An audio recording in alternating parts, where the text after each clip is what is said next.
Today we're going to talk about bodybuilding. Did you look in your bulletin? Yeah. Yeah, you did? Keith, are you sure you looked in the bulletin? Yeah, all right. Hey, I had a drum over here nobody got to play. But have you ever done some exercise? Have you ever gone to a gym and started practicing? Yeah. I have some dumbbells over there in the garage. And they do help us get in shape if you use the muscle. I was watching a program, I think it was yesterday, and it's talking about the fact that if you utilize your muscles, it actually makes your bones grow stronger. So it's not just about building your muscle, it's about your bones, strong bones too. And so if you walk and you exercise, it'll build up those bones.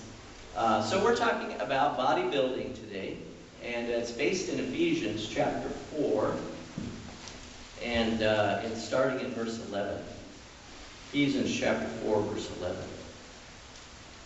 It says, "And he gave some to be apostles, and some prophets, and some evangelists, and some pastors and teachers, for the equipping of the saints, for the work of the ministry, for the edifying." And the word edifying, maybe you can see it in a column or reference, but it essentially means building up. For the building up of the body of Christ, till we all come to the unity of faith and the knowledge of the Son of God, to a perfect or mature man, to the measure of the stature of the fullness of Christ. So throughout time, God has called people throughout biblical history. We find that God called men, occasionally women, but mainly men, prophets, pastors, apostles, etc. And they impacted the people of God. I want to give you a little example of this, a little demonstration, if you could turn back to Ephesians. But if you will, turn to Mark, the Gospel of Mark, and then we'll come back to Ephesians. We'll be looking at Mark chapter 1 and verse 16. It says, "And when he," that is when Jesus, "walked by the Sea of Galilee, he saw Simon," that is Peter, "and Andrew his brother casting a net into the sea, for they were fishermen." The peculiar nature about what God does is that when he wants to reach a people or speak to a people, communicate to a people, he uses instruments. He uses vessels. These men were simple fishermen. They didn't enlist to be Jesus' disciples. They weren't. It wasn't planned from their youth. They were simply doing their job, their occupation that their father had done, and they did it. And Jesus came along and petitioned them or asked them to go with him.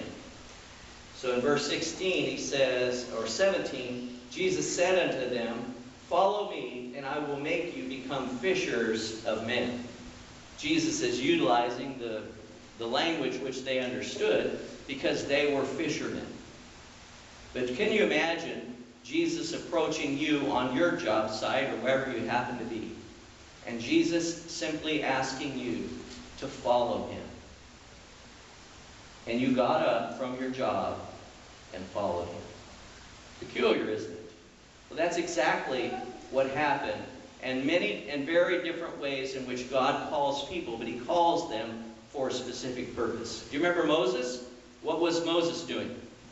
Tending the sheep in the backside of the wilderness, and all of a sudden there was a burning bush. And Moses had been out there 40 years. And then all of a sudden, he sees the burning bush, and when he turned aside to see why the bush was burning, but it wasn't consumed, God spoke to him. And God says, "I want you to get back to Egypt, and I want you essentially to deliver my people, 1.5 million people."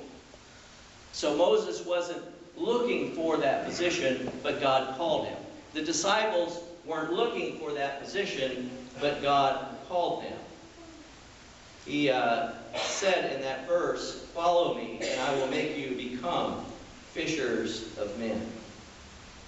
When I was called into the ministry, I had been a baker. So my job was to make Wonder Bread. And the slogan of Wonder Bread was what? Builds strong bodies. How many ways? 12 ways. Builds strong bodies 12 ways. Now, from anything you know about health, white Wonder Bread is probably not very good for you, right? But that was their slogan, build strong bodies 12 ways. And so there I was making hundreds and hundreds, thousands of loaves of bread a shift. So I was involved in that. I didn't think of myself as building bodies. I just thought of myself as pushing out bread so people could have peanut butter and jelly sandwiches. A couple months after leaving Wonder Bread, God called me into the ministry. What happened was I was working at Wonder Bread. I had been there about 8 years, and I thought, do I want to do this the rest of my life? And the reason was because I couldn't come to church on Sunday.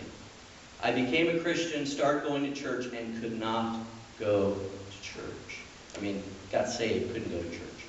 So I had to look at that, what I wanted to do. Do I want to spend the rest of my life outside, away from the family of God? And I said, no.